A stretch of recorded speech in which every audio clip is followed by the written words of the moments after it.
Assalamualaikum warahmatullahi wabarakatuh. Kami wartawan cilik dari SK Osman Syawal. Tahukah kawan-kawan, apakah itu pendidikan digital?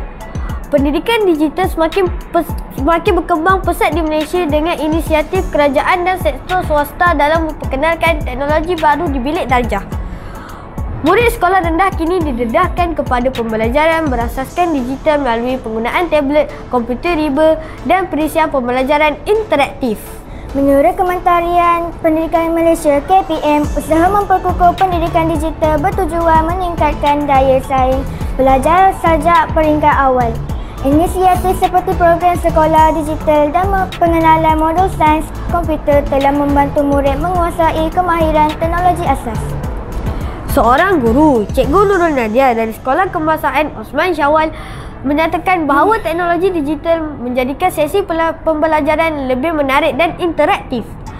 Murid lebih tertarik apabila mereka dapat belajar melalui video animasi permainan pendidikan. Ia bukan sahaja meningkatkan kefahaman murid, malah menggalakkan pemikiran kreatif, katanya.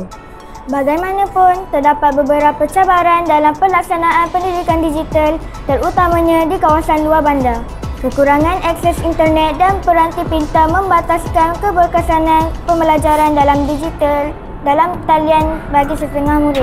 Pakar pendidikan Dr. Siti Nurhayati berpandangan bahawa pendidikan digital perlu diimbangi dengan kaedah pembelajaran tradisional bagi memastikan murid tidak bergantung sepenuhnya kepada teknologi. Walaupun teknologi membantu kemahiran asas seperti menulis, membaca secara manual, tetap penting untuk perkembangan kognitif murid, jelasnya. Seiring dengan perkembangan dunia digital, masa depan pendidikan di Malaysia dijangka terus berkembang dengan lebih banyak inovasi dalam bidang teknologi pendidikan. Namun, usaha berterusan perlu dilakukan untuk memastikan semua murid mendapat manfaat yang sama tanpa jurang digital yang ketara. Dalam era digital yang semakin pesat, murid sekolah kini lebih terdedah kepada teknologi moden serta media sosial berbanding generasi terdahulu. Telefon pintar, tablet, komputer riba bukan lagi sesuatu yang asing dalam kehidupan mereka, malah telah menjadi sebahagian daripada keperluan harian. Menurut kajian yang dijalankan oleh sebuah institut pendidikan tempatan, lebih 80% murid sekolah rendah di Malaysia mempunyai akses kepada internet dan menggunakan media sosial seperti YouTube, TikTok dan Instagram. Walaupun teknologi moden membawa banyak manfaat dalam pendidikan, terdapat kebimbangan mengenai kesan negatifnya terhadap perkembangan mental dan sosial murid. Seorang guru, Cikgu Mat Selan dari SK Osman Syawal menyatakan bahawa penggunaan teknologi dalam pembelajaran mampu meningkatkan kefahaman murid.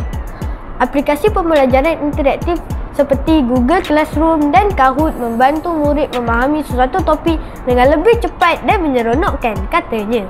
Namun, beliau turut mengingatkan bahawa penggunaan berlebihan teknologi tanpa pemantauan ibu bapa boleh menjejaskan tumpuan murid dalam pelajaran.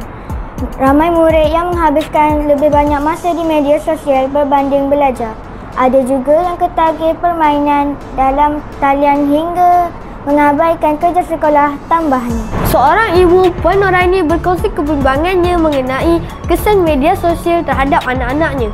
Anak saya banyak terpengaruh dengan trend di media sosial. Kadang-kadang mereka mahu mengikut apa yang viral tanpa menyedari kesannya, ujarnya. Pakar psikologi kanak-kanak Dr. Farida Hassan menjelaskan bahawa kawalan ibu bapa adalah kunci dalam memastikan murid menggunakan teknologi secara positif. Murid perlu dididik mengenai etika penggunaan media sosial, keselamatan dan dalam talian dan kepentingan mengurus masa dengan baik, katanya.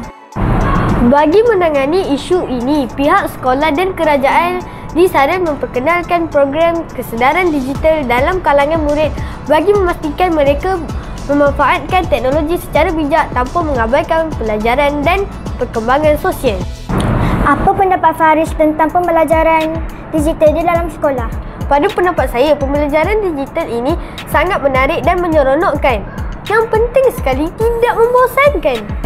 Betul Faris, saya pun setuju dengan pendapat awak. Saya pun berasa seronok apabila guru menggunakan pembelajaran digital di dalam kelas. Sekian dulu dari kami. Semoga berjumpa lagi di episod akan datang. Assalamualaikum. Bye.